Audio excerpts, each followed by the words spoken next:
Once again, welcome back to my YouTube channel. This is Unit 1 Physical World and Measurement for class 11th, and we are discussing the various topics of this unit.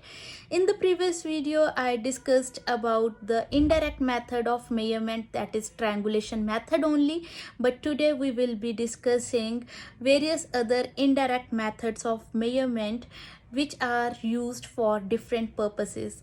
The first method which we are going to talk about today is called angular method, and this method is used for one purpose, that is to find the diameter of the moon. So this method is used to measure the diameter of a moon when we are here on the surface of Earth.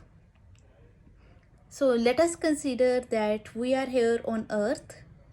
As Earth is spherical in shape, so we will take it as a arced shape. So we are here on the surface of Earth and we are observing a moon. Let us say moon is spherically symmetrical such that AB is the diameter of the moon. And here on Earth we have a device called telescope. With the help of telescope we will be measuring the angle which is subtended by the diametrically opposite points of the moon. So let us say we have adjusted our telescope in such a way that the two diametrically opposite ends A and B are subtending an angle theta on the telescope, such that the distance of moon is already known to us, that is taken as r. So theta is the angle subtended by the diametrically opposite points on moon.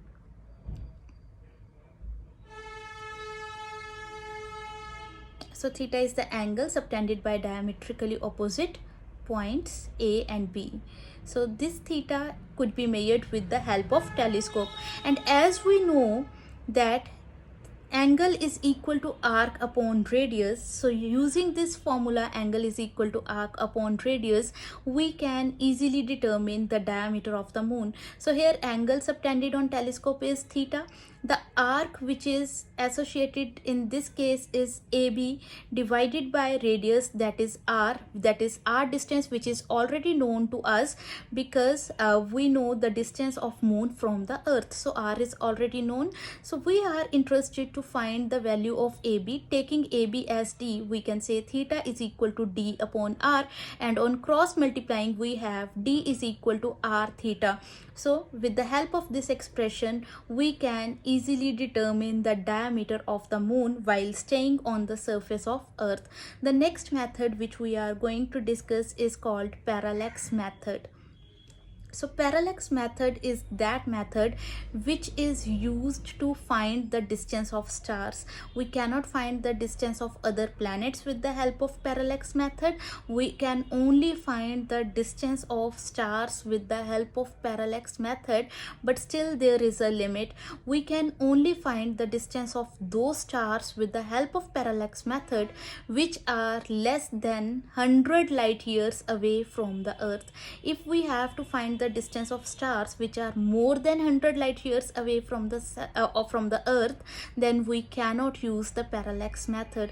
That means to find the distance of stars which are less than 100 light years away from the Earth, we use parallax method. Let us say we are here again on the surface of Earth, which is a curved surface, and we have to find the distance of star which is marked as O. So we can be here on Earth at different positions. Let us say we are standing at E1 position and we will connect the line from E1 to O. So E1 is the position of us on the surface of Earth because we are observing the star from E1 point. So we will find that there is a shift in the position of star to O dash. So we will join a line from E1 to O dash such that we will be able to determine the angle theta 1 with the help of telescope. So this shift has been taken into account. Now we will change our position and we will move to the other position, that is E2, such that E1 and E2 could be measured quite easily with the help of measuring tape. So let us say the distance from E1 to E2 is taken as B, and now we will join O point, that is the actual position of star, with E2. Again, when we will be observing the star from E2 point, we will find that star has been shifted to the other position O dash towards the right hand side.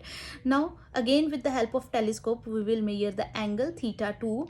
Now, knowing the property that angle is equal to theta 1 plus theta 2, that is sum of interior angles is equal to exterior angles, we can write theta is equal to theta 1 plus theta 2. So here from this diagram, as angle is equal to theta 1 plus theta 2 and we know angle is equal to arc upon radius, we can easily determine the distance of the star from the surface of earth. Here in this case, the angle is theta 1 plus theta 2, and in front of angle we are always having arc. So instead of writing angle, I will write theta 1 plus theta 2 is equal to arc.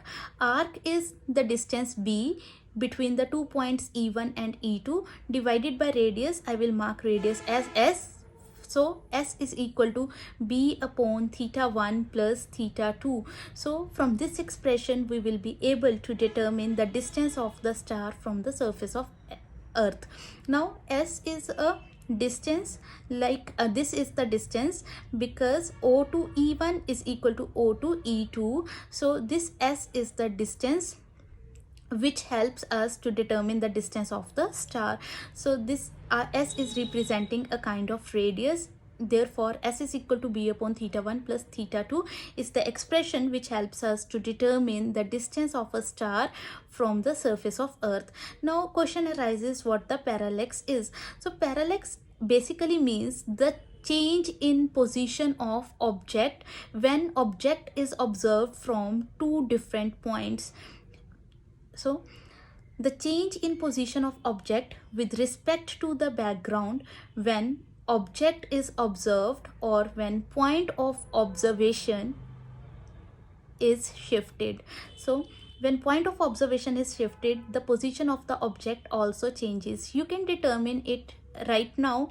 You just have to place a pen in front of you, just a 1 arm length apart, and then observe that pen with your left eye closed. You will find that the background has been shifted. Then close your right eye and observe the pen with your left eye. Again you will find the position of the object is changed. So this apparent shift in the position of the object, that is apparent shift in the position of the object with respect to the background, is called parallax. With the help of this parallax, we can determine the distance of the stars. So the next method which we are going to discuss is called echo method. As the name suggests, we have to send the sound waves in order to determine the distance. So we use this method, or we use sound waves in order to determine the distance of inaccessible objects like mountains and hills. So sound waves are sent in this method, and this method is used to find the distance of inaccessible objects,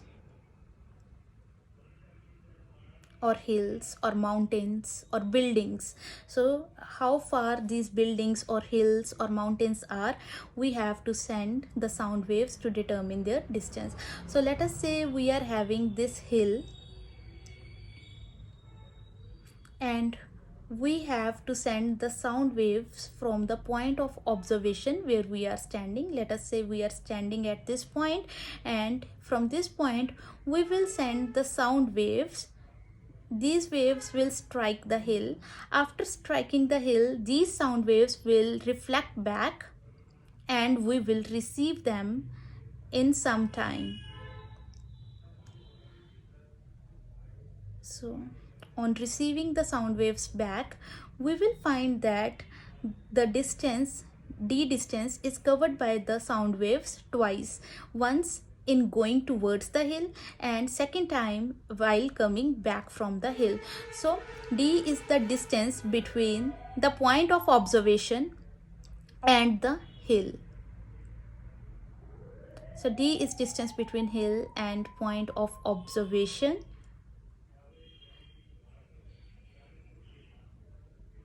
Now we know that we have received this sound wave back in t time. So t is the time interval between sending and receiving of the sound waves.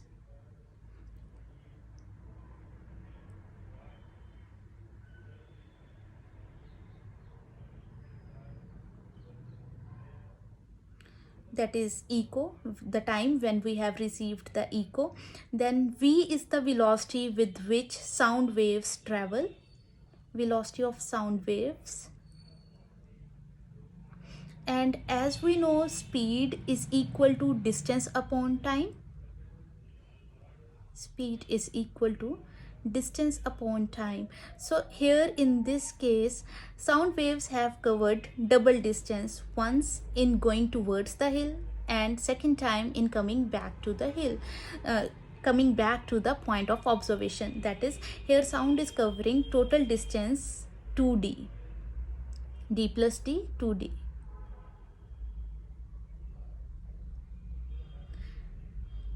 Therefore we can say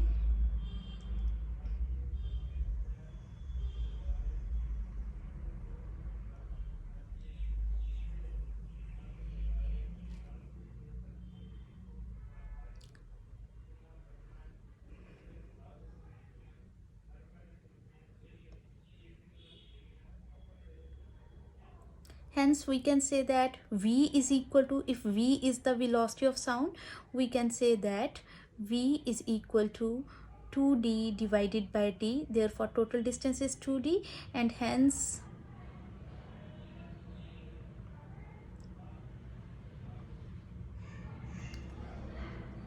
we have v velocity using equation number 1. Instead of writing speed, we will write v, that is equation 1 becomes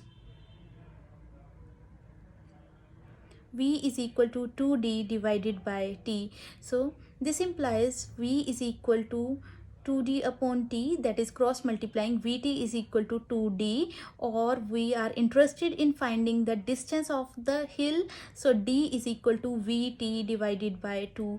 So the term 2 is important, 2d is important to consider, because we have to take into consideration that sound is covering double distance in going towards the hill and in coming back from the hill. So now the next method which we are going to use is laser method, and in this method we send the light waves in order to find the distance. So we use monochromatic source of light. Mono means single and chromatic means color. So the light which is having a single color is used in order to find the distance. So mono means single and chromatic means color. This is important to remember, as might be you people have played with the laser light. So mostly we have red color laser light, green color laser light, or blue color laser light. It is a single color, so it is used to find the distance between moon and earth. So with the help of laser method, we can determine how far the moon is from the surface of earth. Even we can find the distance of various other planets from the surface of earth with the help of laser method. So first of all, we need to know the full form of laser. Laser means light amplification by stimulated emission of radiations. It is important to know the full forms. You can get these full forms in the form of MCQs or in the form of blanks. light amplification by stimulated emission of radiation. So in this way, in this case, we are sending the light waves, that is a single source of light, and we are sending this light in order to determine the distance of the moon from the surface of earth. So let us say d is the distance between the moon and earth. Now we are going to send this light wave from the surface of earth to the moon. So t is the time interval between emission of the light wave and receiving it back after getting reflected from the moon. So it is the time interval between emission and reflection of laser beam. Then c is the velocity of light. We know velocity of light in air is represented by c, and its value is 3 into 10 raised to power 8 meter per second, and this value remains same in vacuum, 3 into 10 raised to power 8 meter per second. So as we know, as we have discussed in the previous case as well, that speed is equal to distance upon time. Here in this case as well, a light is covering a double distance. It is covering d distance in going from surface of earth to the moon, and it is covering d distance in coming back. So also light is covering a total distance 2d, that is in going from the surface of earth and in coming back to the surface of earth, in going and coming back.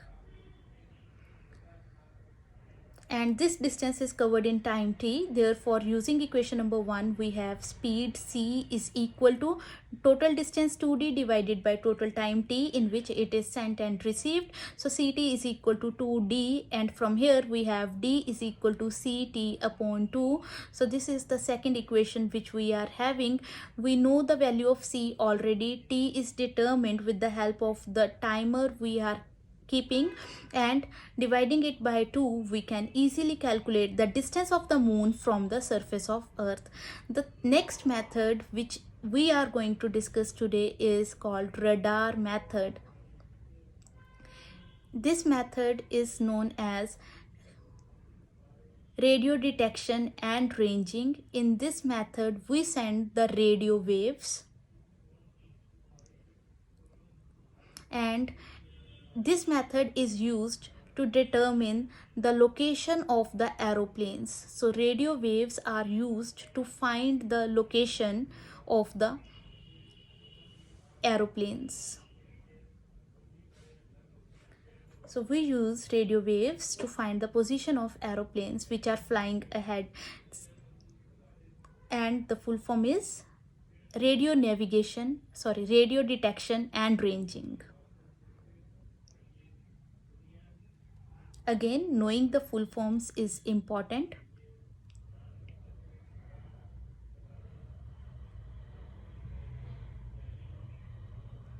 So the method is nearly same as we have discussed the echo method and the laser method. Radar method is completely same. So again, we have to consider speed is equal to distance upon time. Again, in this case, we will send the radio waves from the surface of earth and we will receive them back in time t. Therefore, radio waves will be covering double distance, once in going from earth to the aeroplane, and then it will cover the same d distance after reflecting back from the aeroplane. So total distance will be covered 2d in t time. So t time is the time interval between the transmission and reception of radio waves.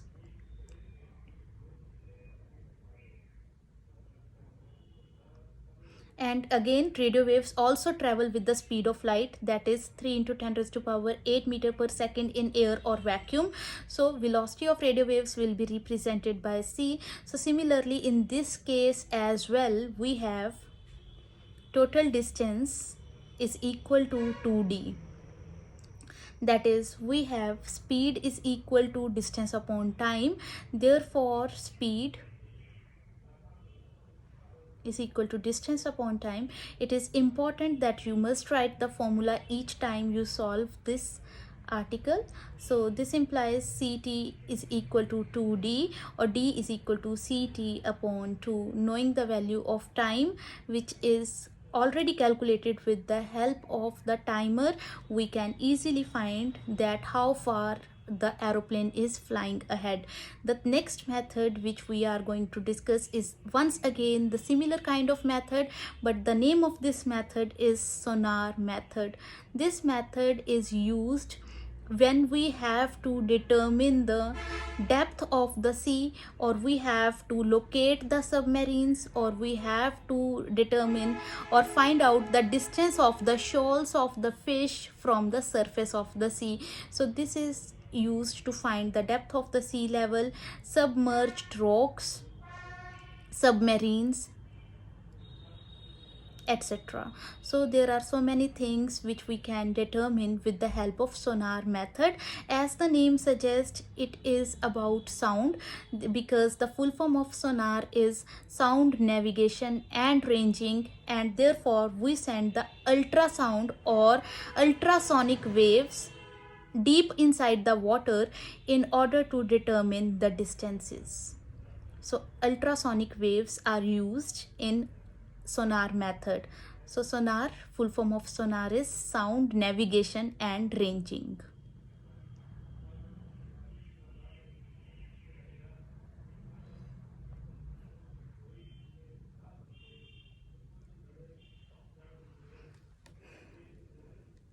So in sonar method, as I have said, ultrasounds are sent or ultrasonic waves are sent. So let us say we are having this submarine lying deep inside the water.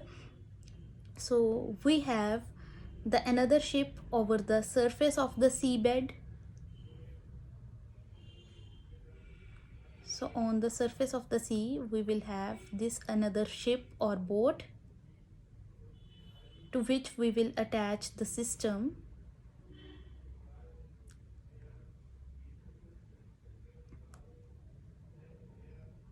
So with this boat, we have attached one system. It has a system such that it can send the ultrasonic waves, then it has a receiver to receive the ultrasonic waves, and it contains timer as well in order to record the time. So from this we send the ultrasonic waves. These ultrasonic waves strike with the submarines, and then these ultrasonic waves come back to the receiver and time is recorded. Let us say this submarine is at distance d from the surface of the sea. So if it is at distance d from the surface of the sea, then d is the distance between submarine and we can say it is the distance between the two ships. Again, if t is the time of sending and receiving the ultrasonic waves, time in sending and receiving ultrasonic waves,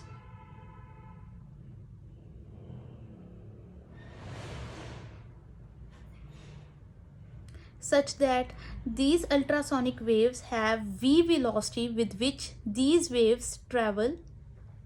So v is the velocity of ultrasonic waves.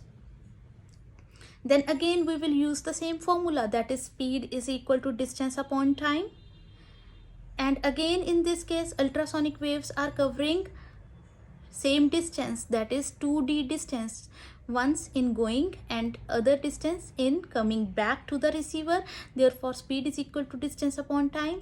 As ultrasonic waves never travel with the speed of light, therefore speed will be written as v is equal to 2d upon t. From here we have vt is equal to 2d, or d is equal to vt divided by 2, which is the equation which helps us to determine the distance of the submarines, or in order to calculate the depth of the sea. So this is all about the indirect methods of measurement. I hope you have understood. If yes, then do not forget to press like, subscribe and share button, and do press the bell icon to get the latest notifications on my videos.